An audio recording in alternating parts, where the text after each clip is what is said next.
All right, welcome back to the Ireland Contracting Nightly Sports Call. I'm Rich Walsh, along with Chris Mueller for tonight's show. We're going to right out to the phone lines. We got Ted out in Castle Shannon. How you doing, Ted? Hey, how you doing, Rich? Good, thanks for calling. Good. Hey, 3 questions. Number 1, I'm glad Ben's not playing. He doesn't need the rest. Number 2 is Rudolph owes Cleveland a favor. He's going to beat them. And number 3 is take the Steelers with the 7 points. All right. None of those are questions, Ted. Those are 3 declarative statements you made. That's exactly what I was going to say. Although, all right. So let's try to tackle those statements that he's made. Hey, Richie, I got a question for you. I love toast. All right, what's your thoughts? I love jelly on toast. Right. I love butter. Here, that's another question for you. I love cinnamon Come on, toast. people.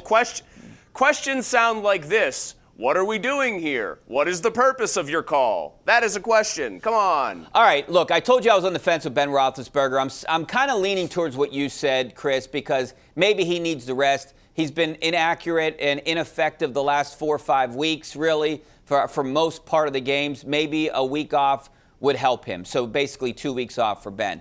I do think he needs to, maybe not practicing on Wednesdays caused him. He maybe doesn't have that rapport with the receivers, and they've been off a little bit, but we'll see what happens. I agree with maybe resting everyone at this point, because really, what's the difference between 2 and 3? You don't have the tiebreaker with the Bills. You're going to play your first game at home anyways. No one's getting a bye except for Kansas City. Well, I think the only difference I can think of is there's a chance, and you can't control this if you're the Steelers as far as 2 and 3, there's a chance based on where you end up that you avoid the Baltimore Ravens in the first round. And, man, does that not seem like priority 1 for any team in the AFC playoffs that's not named Kansas City because they don't have to play in the first round? Baltimore looks like a team that can run right through the AFC. They look like they're playing their best football at the right time. That would be my main priority. And, again, I'll say this, I'll stress this. The Steelers can't really do anything to control that. That's in the hands of other teams. So, yeah, when you don't have anything you can directly impact by winning this game that you can control, there's not really a reason to put Roethlisberger at any kind of peril just for the sake of trying to build on the momentum of last week. Well, right now they'd be playing the Ravens if the playoffs started right now. I know. So it's not good. No. Don't want that. That is not good. And you would think that the Ravens are going to win. They both play at the same time, so you can't even really control what happens here. Baltimore's not going to play earlier, so where you could figure out if you need to win to try to avoid them. But it looks like that's going to be the first-round matchup, really, unless Miami loses, right, and they can move up to the 5 spot potentially. I think what you want here is I think you want Miami to lose, and I think you would want then the Colts to win, because if my math is correct here, that would end up then being a case where Baltimore jumps up to the 5 spot because they would own tiebreakers over Cleveland and Indianapolis. Cleveland, I think, then gets up to the 6 spot by virtue of a tiebreaker over the Colts, and then you just have a back-to-back weeks rematch with the Browns, which I think is the much better case scenario than taking on a Baltimore team that looks, frankly, like a buzzsaw at this point in time. Yeah, I agree. Let's go out to Chris in Mount Washington. How you doing, Chris? Yeah, I'd like to ask you a question about the Colin Dobbs. Will they ever adjust him and see if he can play? Joshua Dobbs? I'd imagine he's going to dress this week, Chris, and I wouldn't be surprised if he gets in maybe in the second half. They're going to start Mason Rudolph, but Mike Tomlin said young guys. So to me, that means that Joshua Dobbs might get a shot in the second half. I think it's most likely Dobbs plays if Rudolph doesn't really show much in the first half. I think this is obviously Mason Rudolph's Super Bowl for a variety of reasons, emotional, contractual, and otherwise. But if he comes out and lays an egg and isn't able to do much in the first half, what's there to be lost by putting Josh Dobbs in there and just seeing what he can do? I mean, at that point, if you're in a game where you're down to the Browns by a significant amount, then it becomes maybe not glorified preseason, but it becomes an open tryout for certain guys to show what they can do. And at that point, I'd rather see Dobbs if Rudolph falters for the first 30 minutes. Do you think Rudolph will have a tough time against this team specifically because Myles Garrett is on the other side? Do you think that'll affect him mentally at all in this game?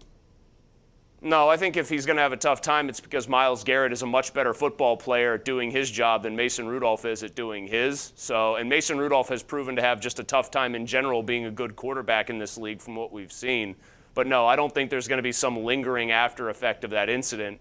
If anything, I'd hope you'd want Mason Rudolph to come out mad, right? Yeah. Come out fired up, come out with something to prove, and take it to the Browns. I think, unfortunately for him, though, it's going to be really hard with a lot of second stringers likely around him for him to get his revenge. All right, let's go out to Barb out in Slippery Rock. How you doing, Barb? Good. How about you? Good. Thanks for calling. Can I put my opinion out there? Go ahead. Okay, so my opinion is, so the Steelers need to pick up their pace before the mofo T-Rex come out on them.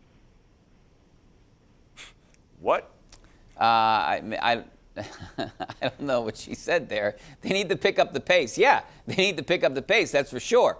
But look, I'm not even going to take anything out of this game. Do you want to turn it into a no huddle? Do you want to turn it into a no huddle take? I mean, from the last game, because one of the things that I have been getting on Twitter a ton is Randy Fichtner bashing and saying, let Ben do it all himself, which of course conveniently ignores the fact that Randy Fichtner's the OC because Ben wants him to be, and that you can't just run the no huddle constantly and expect it to work. The last team that did that was the Buffalo Bills in the early 90s with Jim Kelly. They ran the K gun, and people still talk about it today because generally speaking in pro football, a no huddle hurry up offense 100% of the time is a recipe for eventual spectacular failure. But, you know, that was really before defenses really caught on. That was new. That was a new wave type thing.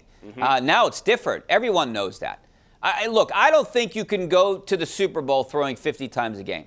I'm going to say that right now.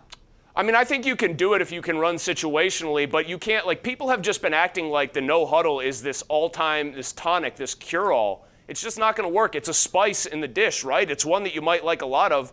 But if you have 2 tablespoons of salt in a meal, okay, it might taste really good. If you try to dump the whole thing you've got of salt, it's just going to turn into a total inedible mess.